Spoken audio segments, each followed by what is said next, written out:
warahmatullahi wabarakatuh. Perkenalkan, saya Aldi Muhammad Thohir dari program studi Hukum Keluarga Islam Sekolah Tinggi Agama Islam Negeri Mandailing Natal. Nah, di sini saya akan menjelaskan satu materi, di mana materi ini adalah suatu mata kuliah hukum pidana di prodi saya. Nah, satu materi ini yang berjudul sebagai metode locus delicti. Nah, locus delicti ini adalah merupakan suatu bahasa Latin yang dikenal sebagai locus berarti tempat dan delictum berarti perbuatan melawan hukum. Nah, jadi kesimpulannya locus delicti adalah tempat kejadian dari kejahatan. Nah, singkatnya begitulah. Nah, sekarang locus delicti ini ada dua aliran, yaitu aliran pertama yang menentukan hanya satu tempat terjadinya perbuatan pidana. Yang kedua, aliran yang menentukan di mana tempat kejadian ataupun tempat terjadinya suatu perbuatan pidana.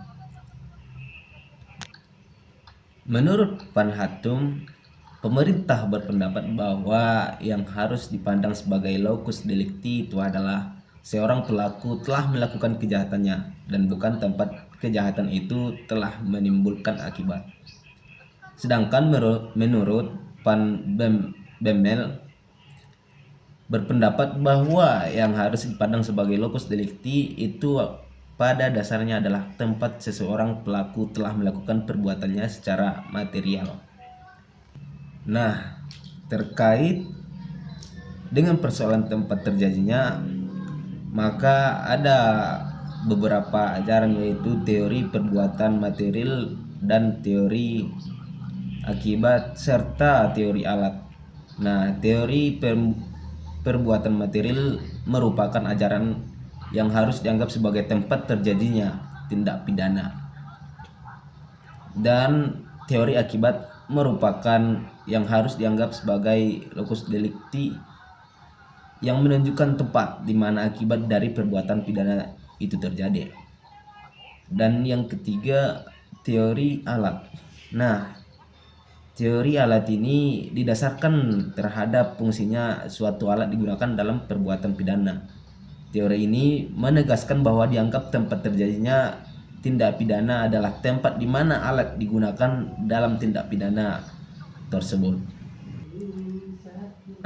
Aturan mengenai locus delicti terdapat pada Kitab Undang-Undang Hukum Acara Pidana atau KUHP, yakni pasal 81 ayat 1 KUHP menyebutkan bahwasanya pengadilan negeri berwenang mengadili segala perkara mengenai tindak pidana yang dilakukan dalam daerah hukumnya. Terdapat beberapa teori locus delicti yang dapat digunakan untuk menentukan locus delicti, yakni ada dua teori yang sering digunakan. Yang pertama adalah locus delicti, yaitu perbuatan material. Menurut Eddy, ajaran ini yang harus dianggap sebagai tempat terjadinya tindak pidana adalah tempat di mana perbuatan yang dilarang dan diancam pidana itu dilakukan. Yang kedua adalah teori akibat. Menurut Eddy, bahwa teori ini harus dianggap sebagai tempat di mana akibat terjadi perbuatan pidana itu terjadi. Jika tidak melihat di mana perbuatan itu terjadi, teori ini biasanya lebih tepat untuk menentukan locus delicti dalam tindak pidana material, yaitu jenis tindak pidana yang mempersyaratkan terjadinya akibat untuk terjadi atau selesainya. Nah, kesimpulannya, penentuan tempat delik dalam bahasa Latin dikenal dengan locus delicti, yang merupakan rangkaian dari kata locus dan delictum. Locus berarti tempat, sedangkan delictum berarti perbuatan melawan hukum, kejahatan, dan tindak pidana. Sehingga locus delicti berarti tempat terjadinya kejadian dari kejahatan. Secara umum, persoalan tentang tempat dan waktu terjadinya tindak pidana penting berkaitan dengan beberapa ketentuan dan hukum acara pidana atau hukum pidana formal. Nah, salah satu ketentuan hukum pidana formil yang langsung terkait dengan persoalan tempat dan waktu terjadinya tindak pidana adalah pasal 143 Undang-Undang Nomor 8 Tahun 1981 tentang Hukum Acara Pidana.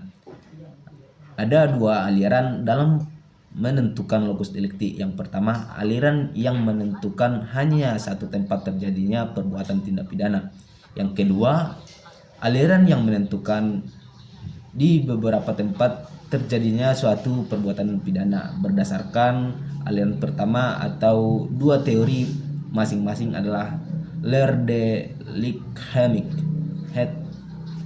dan teori tentang tempat di mana tindakan atau kelakuan terjadi, ya, atau teori instrumen.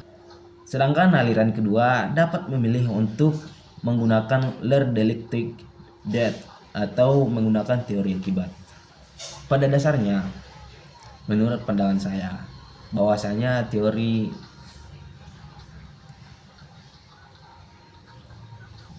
lokus delicti ini adalah merupakan tempat ataupun suatu ruang lingkup yang menjadi awal dari kejahatan tersebut, yang dimana suatu perkara ataupun penyebab yang membuat seseorang itu bisa dipidanakan, begitu. Nah, untuk selanjutnya kita jumpa di lain waktu. Mudah-mudahan bermanfaat bagi kita semua, khususnya bagi diri kita sendiri. Di lain waktu kalau ada kita sambung. Jika tidak ada maka kita akan menunggu. Wabillahi taufiq wal hidayah. Assalamualaikum warahmatullahi wabarakatuh.